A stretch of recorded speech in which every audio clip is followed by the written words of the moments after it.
Chairman Shotwell's away, and Commissioner Duckham will be here just a little bit late, and I believe Sarah is out of the country at the moment. So we'd be looking for approval of the agenda. Motion and support, additions or deletions? All those in favor signify by saying aye. Aye. Those opposed, the same. Motion carried. Public comment. You have 5 minutes to address the board. Please give your name and address.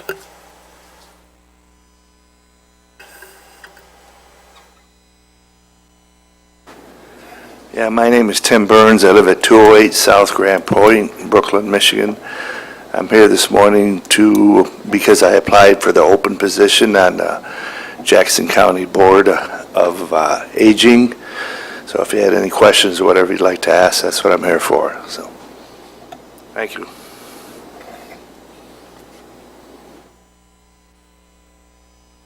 Thank you, Tim. Any other public comment? Hearing none, we'll move on to the minutes of the July 14th meeting.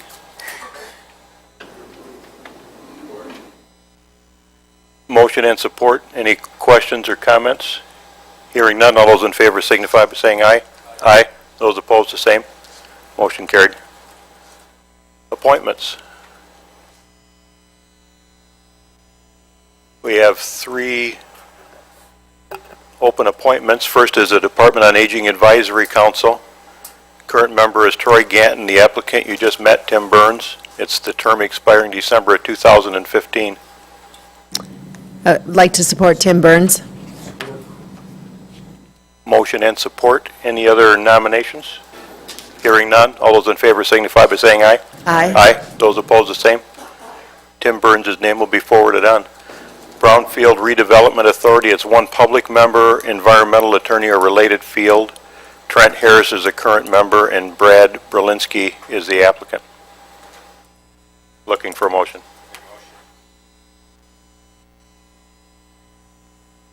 Motion and support. Any other names or nominations?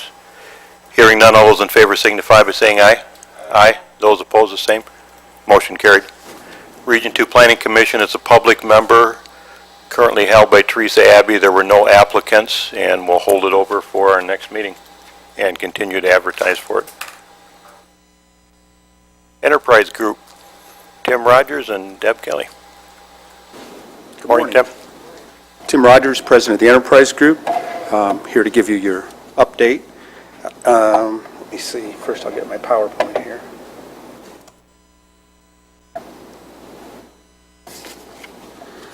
In the past, I think the last update, we kind of went through some projects that we've gone and been participants in, things we've accomplished, numbers, and so on. This time, we think we're going to take a little bit different tact and spend about 10 minutes talking about some of the issues that we've been working on, how we're addressing them with partners. A lot of what we do every day is really driven by the people that, pardon me, that we work with in township and local government, in the private sector, and in education. So we thought we'd walk you through some of those projects this morning and highlight them. Sure if I can get this to work.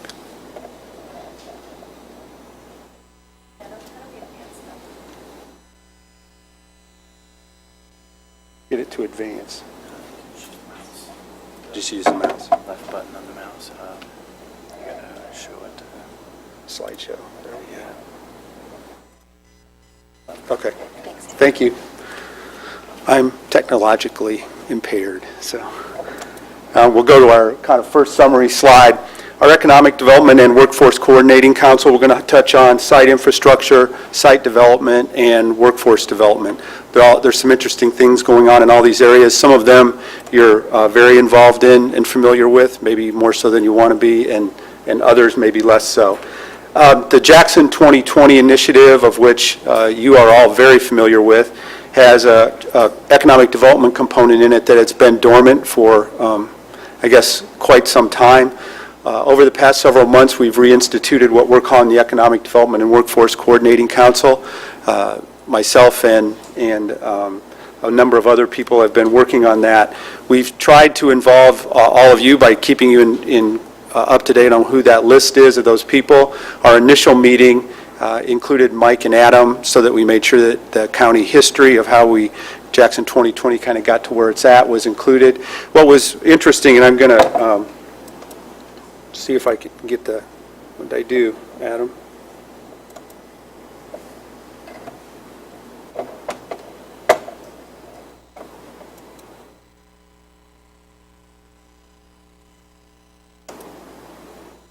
Somehow I got to the wrong slide here.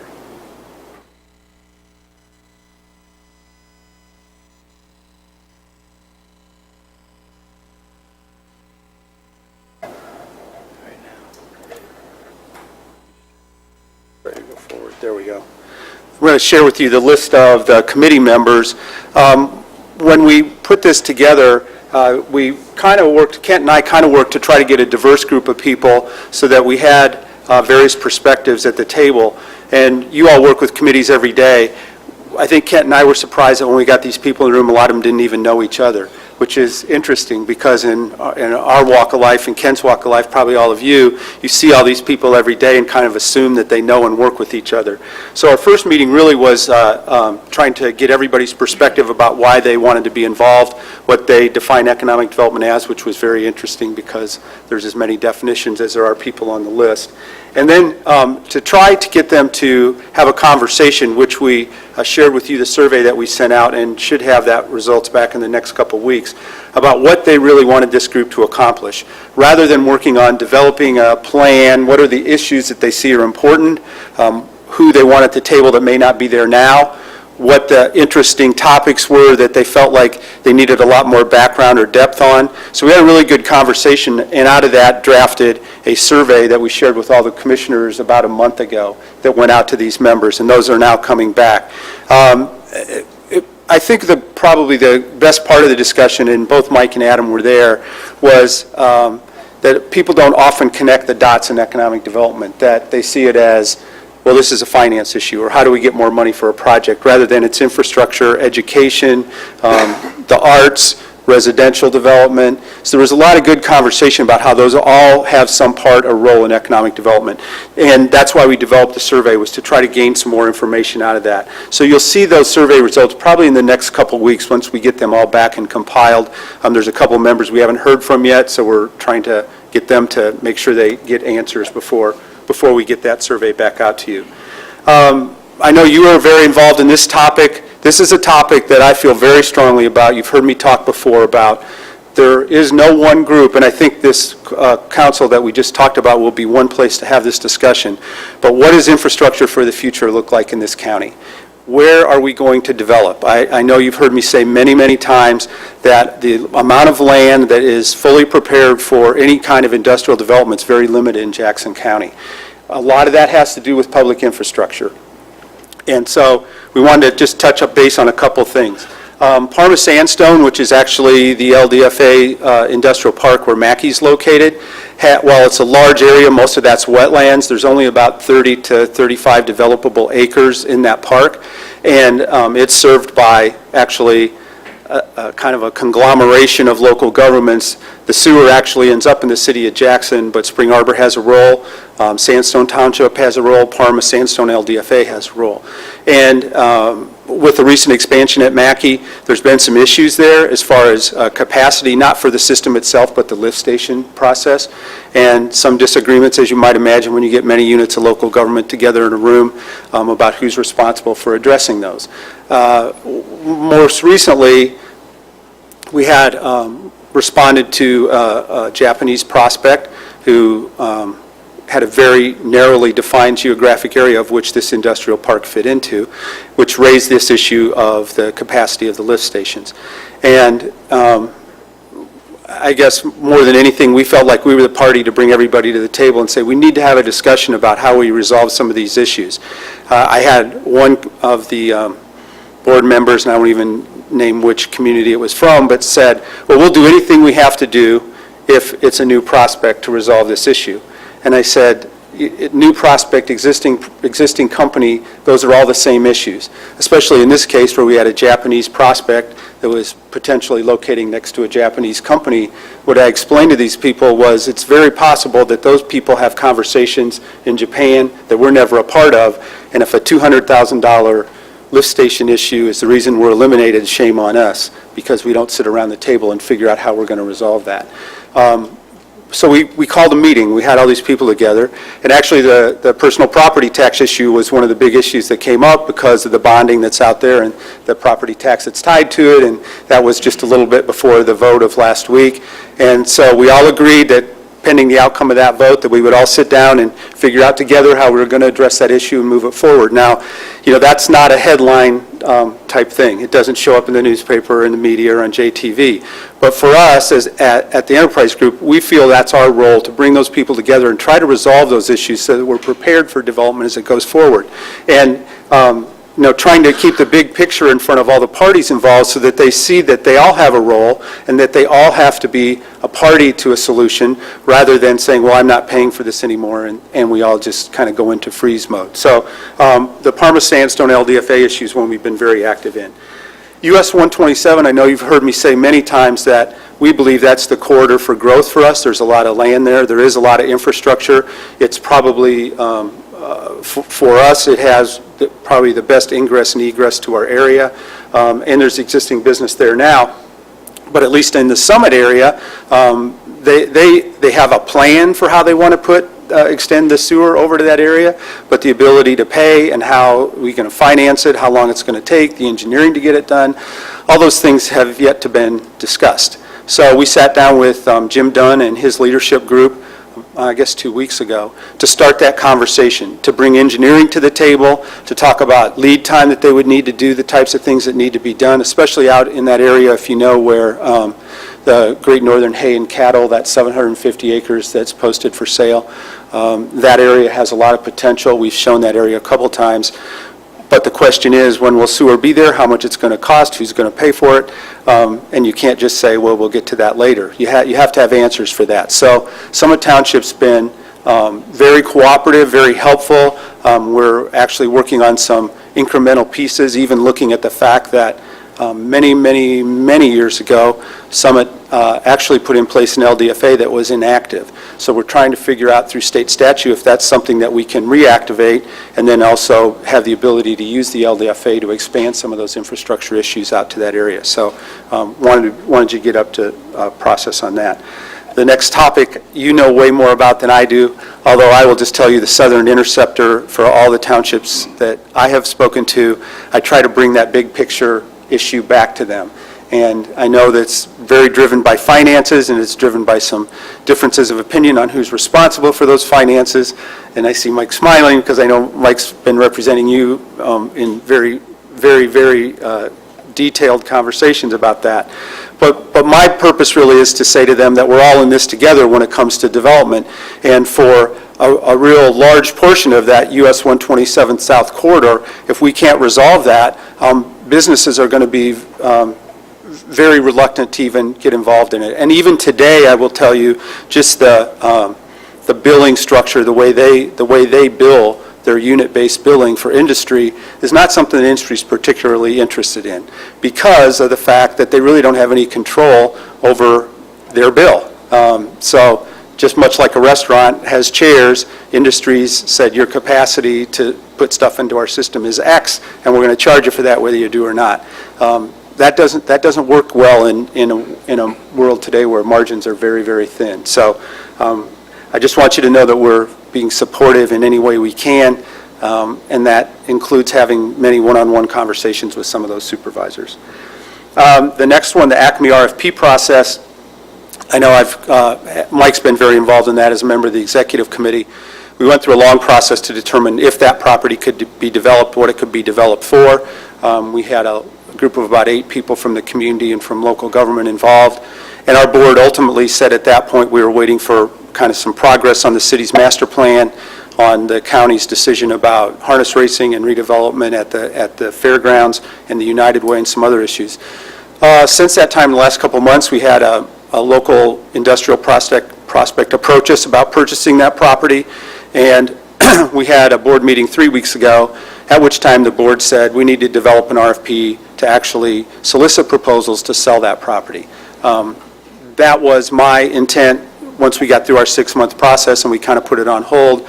But now that we know we have an active prospect, we're starting that process. We're not going to dictate in the RFP that it be industrial or commercial or residential. We want to see what's out there.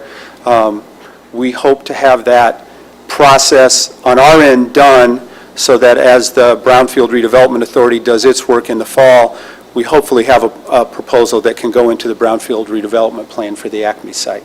Our board's goal, I think, always has been that we don't belong in the real estate business, and but in order to do that and give not only this existing prospect that's come forward, but also some other people in the community that have expressed interest in that property, to be fair to everybody, to look at all kinds of proposals that might come forward on the Acme property. So wanted to update you on that. And finally, Kent and Mike, myself, Amy, Pete Jancic have been very involved in discussions about the Blackman DDA/airport/county property. One of the barometers in our business we use to see how people are viewing us externally is what does retail prospect activity look like. And in the last couple of months, there's been a lot of interest in that joint property between the DDA and the county/airport. So we are communicating with a couple of prospects right now. We've sat down with Kent and the county administrator's office to talk about what are the issues we have to go through with the FAA. A lot of those were gone through before when in the previous prospect that was brought forward and had some real interest and went through the whole FAA sign-off process.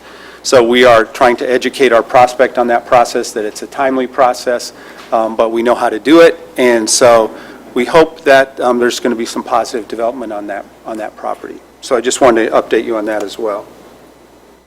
I've gone through kind of in detail all these issues. I think that it's not one of those exciting headlines. Infrastructure, though, is the backbone of how you do economic development. And we have spent as a staff a lot of time trying to get people to move that forward in their thinking process. Hopefully,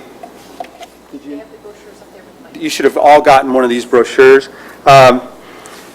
We, with our partners, Enterprise Group, JAMA, Jackson College, the Independent School District / the Career Center, and with some real leadership from Alro Steel, have been working very hard in a very short time frame, actually the last 3 or 4 months, and it is approved to have created a middle college that all the school districts in this county are participating in. Our first class will be recruited on Wednesday of this week, and it's a very interesting, kind of unique approach to getting skilled trades training and an associate's degree. We are going to be a leader in the state in how we do this without any negative impact to any of the partners involved.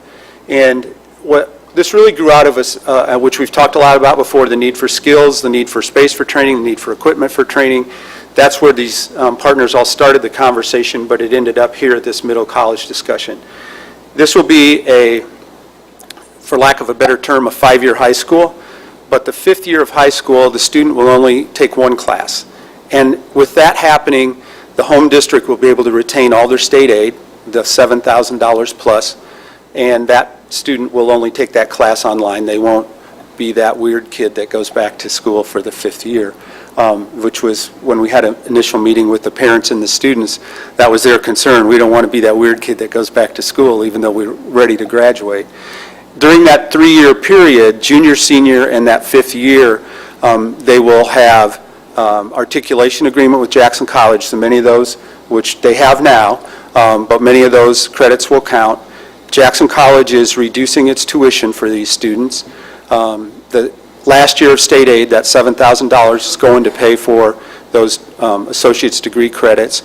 And then every student will be sponsored by a local business person, and that's what we're doing on Wednesdays, making that match, who will contribute $2,000 each of those 3 years towards that associate's degree cost.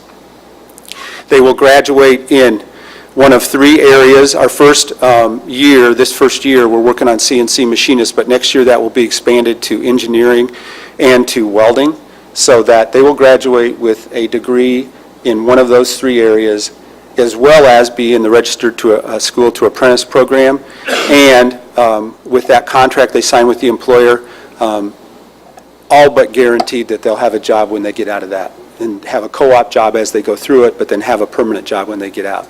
So our goal this year is 20 to 25 students. By next year, we hope to expand that to 100 students. Initially, it's just learning our way through the process, and because our time frame was so compressed, we could only really figure out how to do it for 20 students this year. The business community has been overwhelmingly supportive. We will have way more businesses interested than we will have students to be able to place on Wednesday of this week, so we're really excited about it. This gives you some good background on it. If you know students that are at the Career Center that you think might be interested in this, please have them get a hold of us. I'm pretty sure we'll be able to do the 20 or 25. And this year we can actually do seniors. Because it's a first year, the state will let us do seniors. Next year we'll only start with juniors. So hopefully this will be one of those issues that we can use to fill that skill gap program. The other thing I should mention is the Enterprise Group's Community Ventures Corporation, which is our 501c3. All the private sector money will be funneled through there so that we will keep track of it. We'll pay the tuition bills.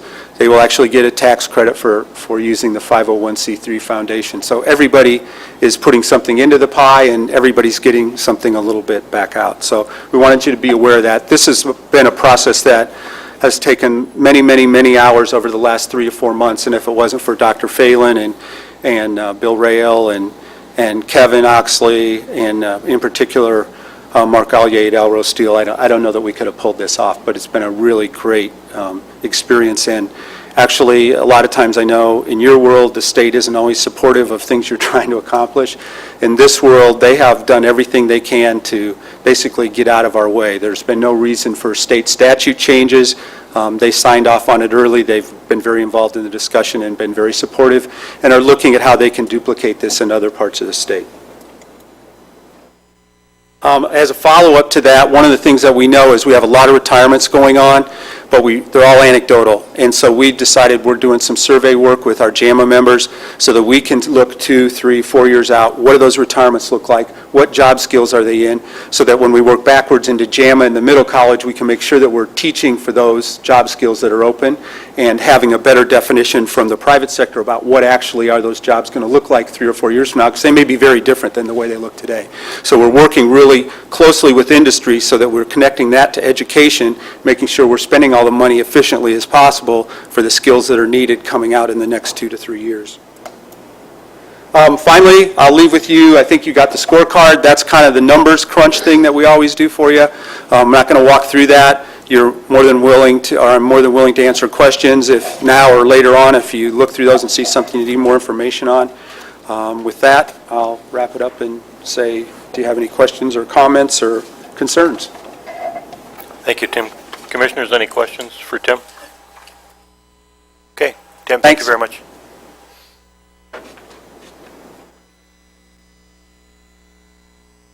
District Court, Tammy Bates.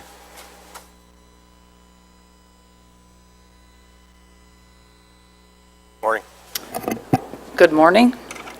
Hopefully all of my reports are there available for you on the web.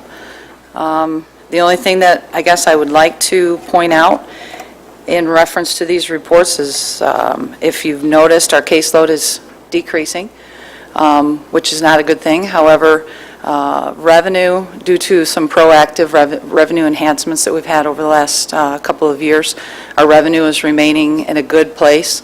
After 6 months, we should be at about 50%, and I believe at the end of June, we were at 56%. So we're doing fine there. Expenses, we're staying below. We're at 49%. So everything is going as projected, even though our caseload is decreasing a little bit. Other than that, there's really nothing glaring that I can see in the reports that needs to be reported. If you see anything that you have questions on, please fire away. Tim, I just noticed that cases were dropping in a lot of different areas, but the revenue was up, or still holding, so that's good.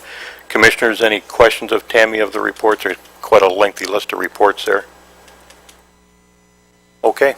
Wonderful. Tammy, thank you. Thank you very much.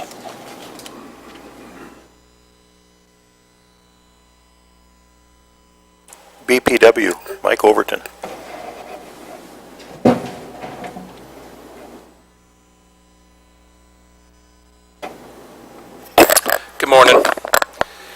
wanted to update just briefly, a little verbal here. There's only a couple of issues, and everyone's aware. Obviously, the RRF is closed. We've been doing a environmental baseline assessment the last few months. The draft report is in, the final report is not. Once the final report's in, we'll be able to, in essence, turn the keys back over to the state as per the contract, per the agreement with them. If we're not using the property as intended originally, we do have no choice but to turn it back to them. We've only delayed in the sense that we wanted to have full access to the property while we went ahead and did our analysis. Thus far, I haven't seen anything significant, let's put it that way. You know, a couple minor things, but one would expect. And the other thing was the SRI, Southern Regional Interceptor. As everyone knows, the bond payment was paid. It's just now, December 1st when the next one is due. Smaller payment, but nonetheless a bond payment. And we are moving for audit of Leone's books, as well as a little more performance related as well, and therefore the need for the questions that I've received, and thank you, I know I've received some from a number of you. In regard to, are they operating inappropriately, let's put it that way. So, which is a little more touchy issue. Normal audit is just financial, so we're having to, Plant Moran, I should say, is going to be having to bring in someone who's more knowledgeable about those kind of facilities to make kind of that determination, so, which does complicate things a little.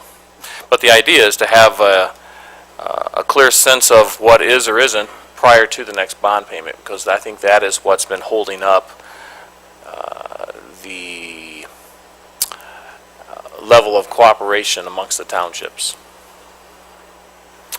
Any questions? Mike, the December payment is interest only, is what it is, I think, correct? Correct. Okay. Commissioners, any questions of Mike? Thank you. JC. We need to approve authorizing the chair of our board to sign the revised resolution for the certification book. Sounds pretty simple. Joe, you agree? Or? Yep, very simple. It's just been tweaked one more time. Every so often, they redefine the urban boundary. That's where you can spend your urban federal aid dollars, and then you have the rural section outside of that. And they revised that in October 31st of 2013, so we have a new urban boundary, and so some of these numbers are reflective of those additions. Joe, that reflects in our Act 51 dollars, correct? The number of miles of roads?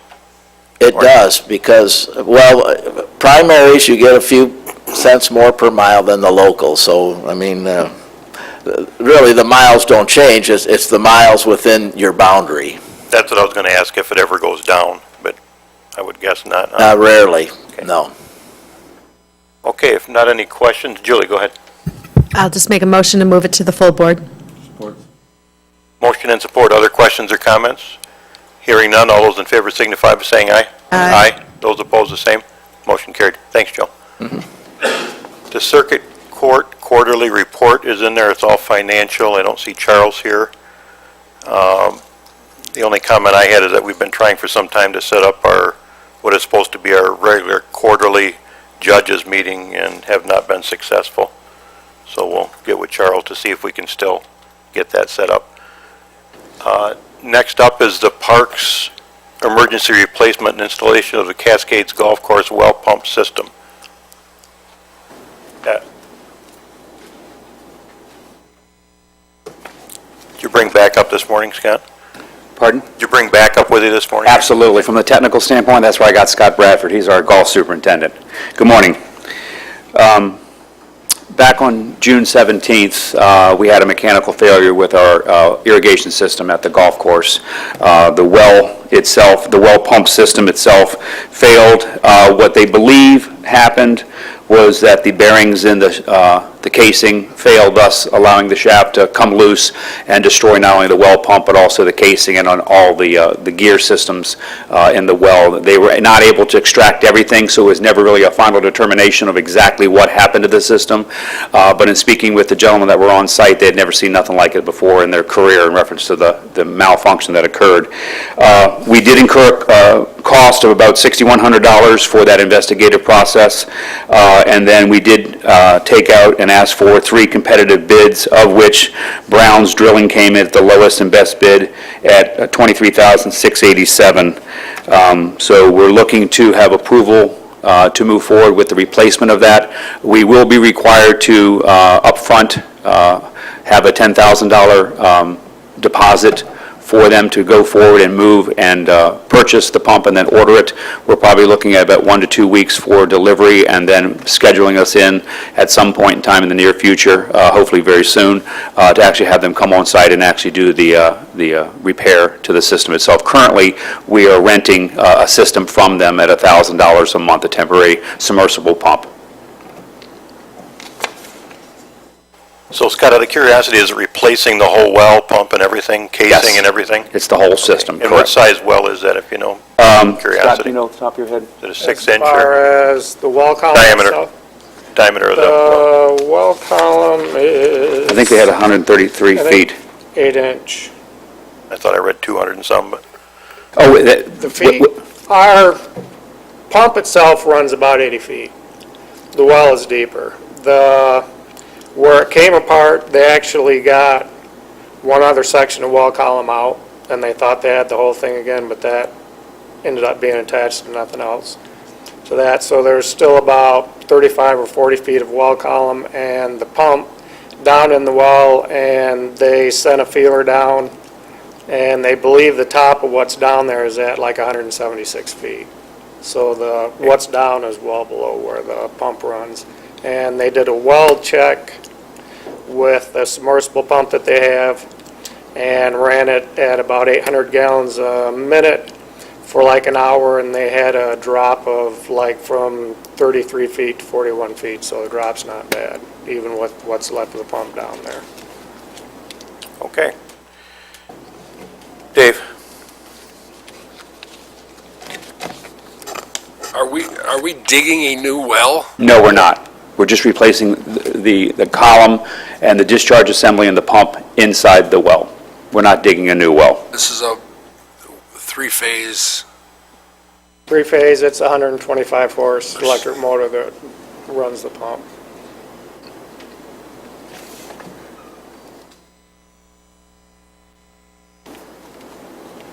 Any other questions or comments? If not, we'd be looking for a motion.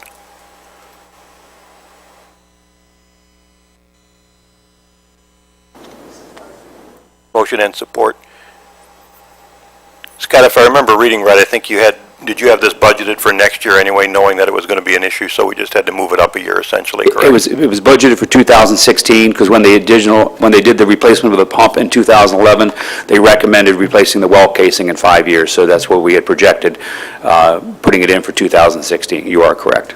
And the only difference is we've had to pay the $6,000 at the front end here. That is correct. Any other questions or comments? Hearing none, all those in favor signify by saying aye. Aye. Those opposed, the same. Motion carried. Thanks, Scott. Thank you very much.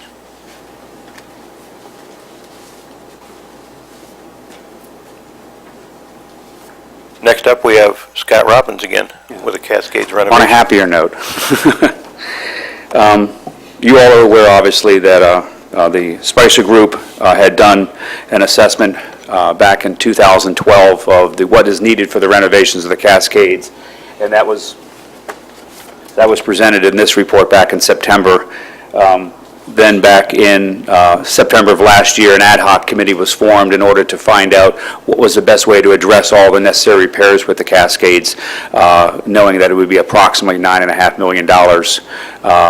Adam then presented a report back to you and also to the Parks Board in February, and gave us the go-ahead to release an RFQ for engineering services for the demolition of the wall, the grounds, and also temporary fencing as Phase 1 of the Cascades renovation, which we believe would be approximately $500,000. We put out an RFQ, received 3 qualified candidates that came back, DLZ, Progressive, and then after a review process with myself, Tim Yost from Facilities, and Adam Brown, it was determined that the best engineering firm to move forward with was the Spicer Group.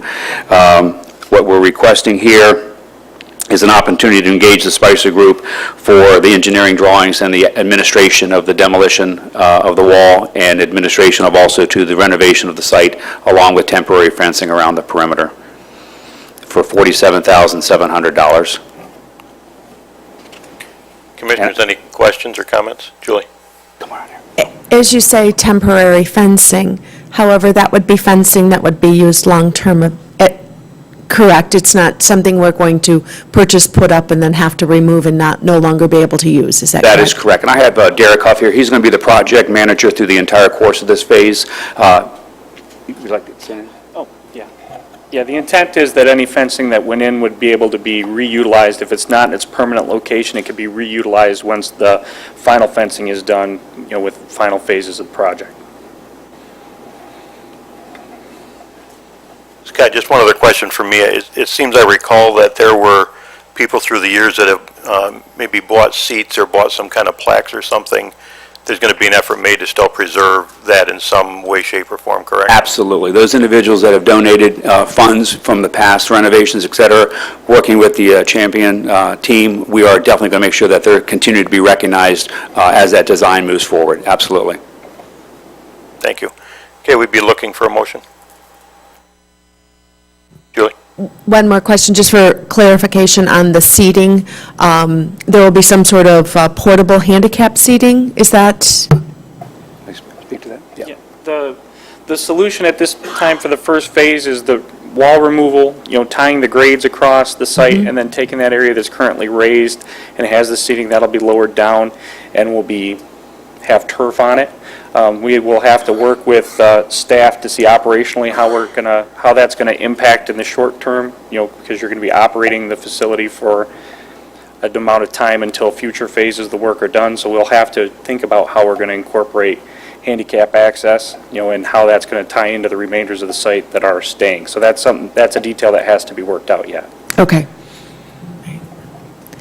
Julie, I will say that was one of the issues that we talked about in the ad hoc committee, the need to still accommodate seating there in the handicap. Absolutely. Got that. Right, and be ADA compliant, right, all right. Okay, I'm still fishing for that motion.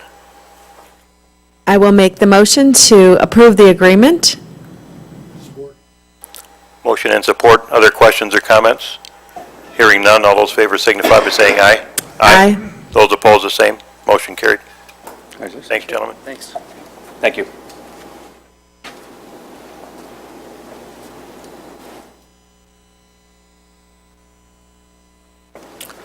Next up, we have the claims under other business for July 1st through 31st. Make a motion to pay the claims. Motion and support. They're being passed around. All those in favor signify by saying aye.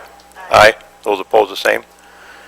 You've got the other minutes and the September reporting schedule, and takes us back to public comments again. Public, you have 3 minutes to address the board, if you so choose. Just give us your name and address, please. Peter Bormuth, 142 West Pearl Street. This is just a comment basically for Michael, and with regard to the DPW and giving the land back to the state. You said you got the preliminary report in, not the final one. I had concerns, of course, about testing of the wells for phenol contamination, and I just wondered if that was something that was taking place, and I'll give you an email on that. Thank you, Peter. Any other comments from the public? Hearing none. Committee member comments? Hearing none, we're adjourned.